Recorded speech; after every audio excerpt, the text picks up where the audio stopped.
Alright guys, my battery came in. I had to order one. It wasn't something they stocked.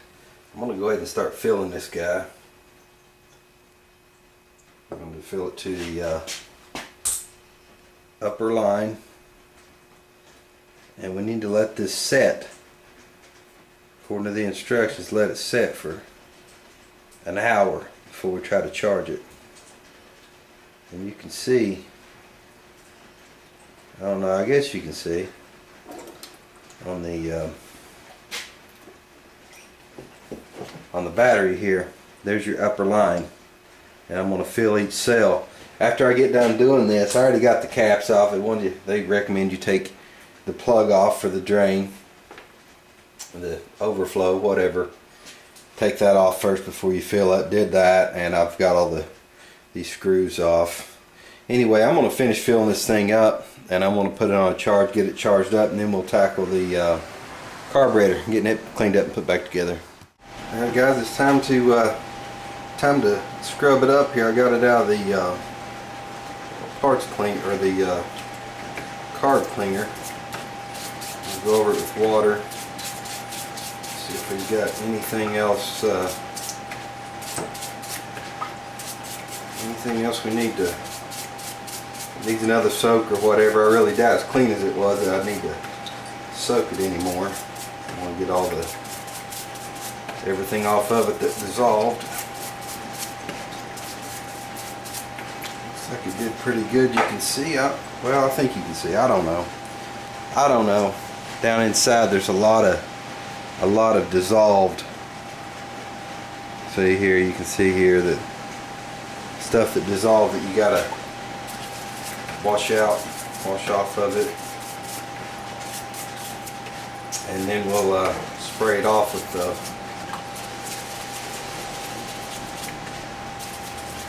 or blow it off rather with an air hose, and then blow through all the orifices with carb cleaner, the aerosol type. Make sure everything's clear.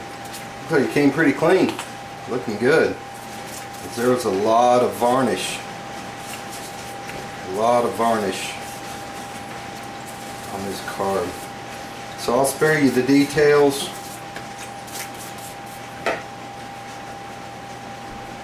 Of cleaning every piece, unless I find something interesting. Alright guys, I was cleaning up on this carburetor, and this is a prime example of what I'm talking about clearing the passages even after you've soaked it. Look at this. See, that's you don't want any of that around a carburetor.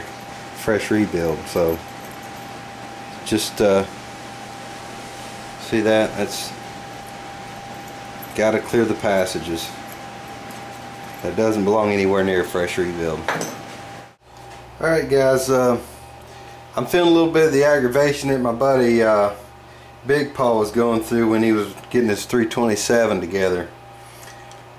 You know, after I took this carb apart and threw it in the cleaner, it hit me later that evening. It's like I don't remember taking a mixture screw out of that carb, because I didn't. When I was cleaning it up, I saw this spring. There was some dirt over it, and as I was blowing it all out, I saw the spring there.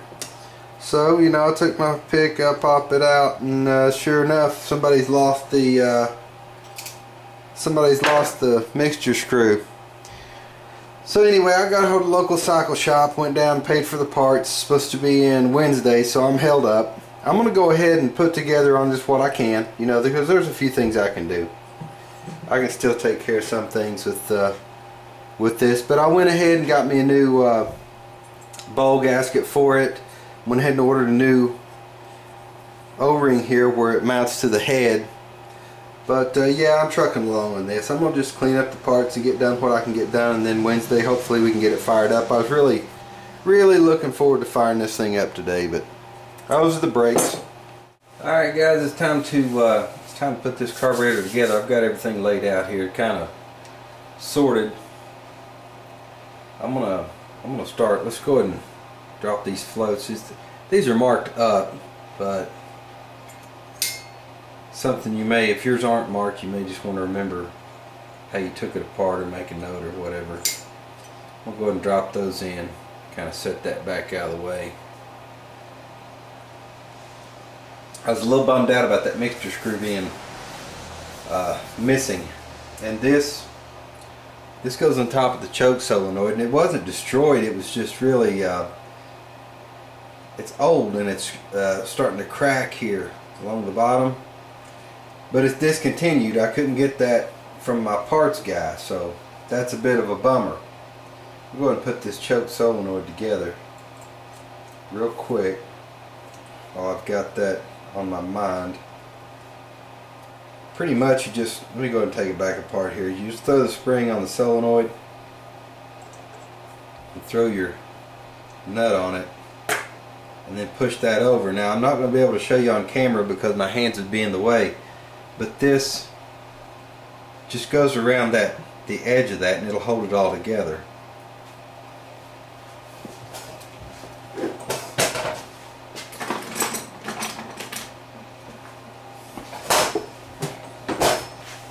It can be a little tricky. I don't think I'm going to be able to show you very good at all.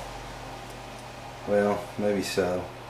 It just pops right around the edge of that, and I just don't like that being a little cracked like that. While I had it all apart, I would love to have been able to get that replaced, but no, those are the brakes. I might be able to find one somewhere, but this will hold for now.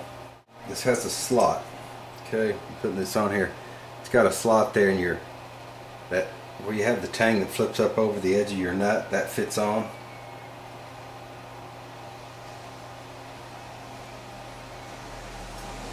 And then this piece, what this does, that's what's going to give you to set your choke.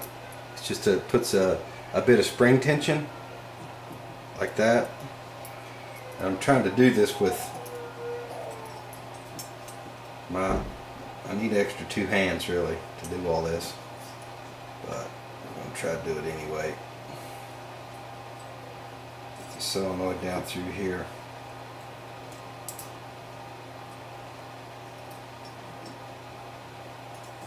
There we go. Now, if I can get all this positioned the way it needs to be,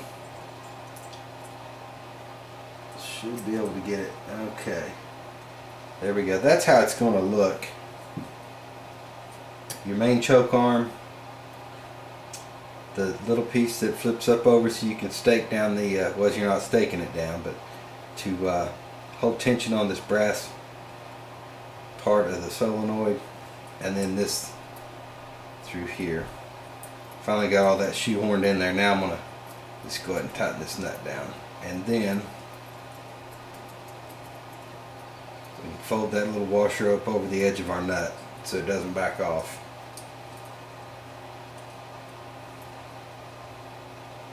Okay, now I'm going to take a wrench and tighten that down, and we should be good to go. Okay guys, I wanted to show you how that worked with that little piece. That's what gives you your spring tension to set your choke.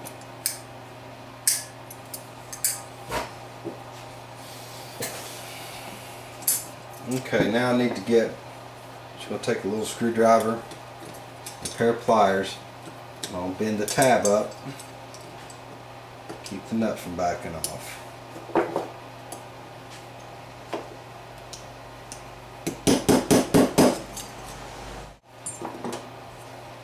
Alright guys, that's it. That's all I'm doing to that. We're good to go. Okay, onward and upward. I'm going to go ahead and put my idle adjustment screw in.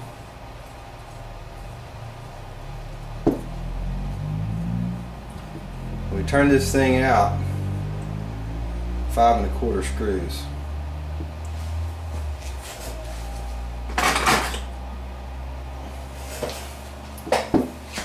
I'm hoping that would be ballpark, but you know, hey, with this being gone, who knows who's monkeyed with this carburetor. This may mean nothing.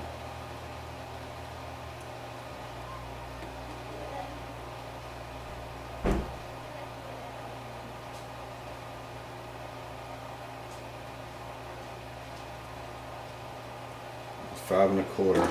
Okay. Now then, I'm going to go ahead and put a needle valve seat in. I went ahead and put the fiber washer back on it. I'll put this in and get it tightened down.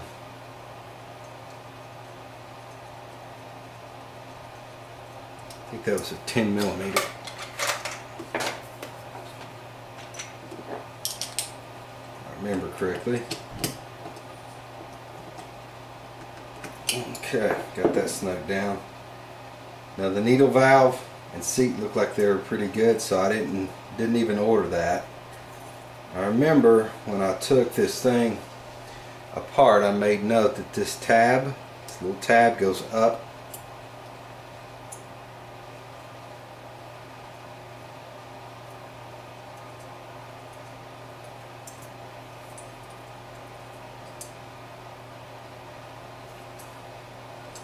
Okay. Very cool.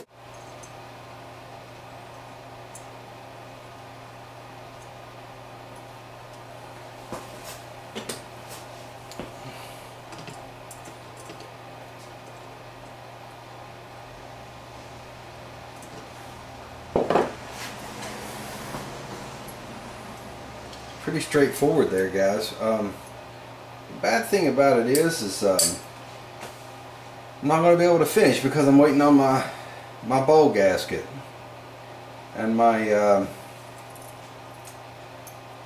idle mixture screw, which, you know, that's they said it'd be in Wednesday. Hopefully we can get it fired up Wednesday. That'd be really cool.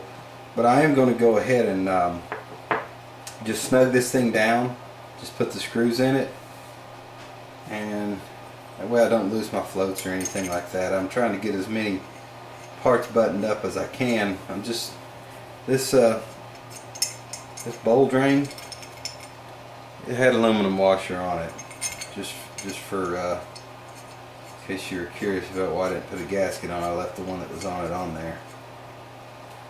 Okay, snug this down, and if I had the bowl gasket, we'd be just about done. So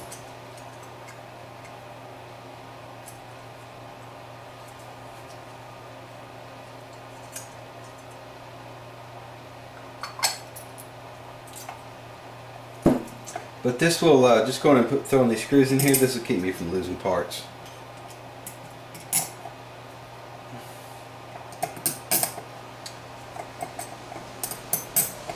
So that's pretty much it for today. I'm going to go ahead and I've had that acid in the battery for well over an hour now. I'm going to go ahead and throw it on charge and clean up my oil tank for the 2-cycle oil, and pretty much call it a day. So I'll catch you guys later.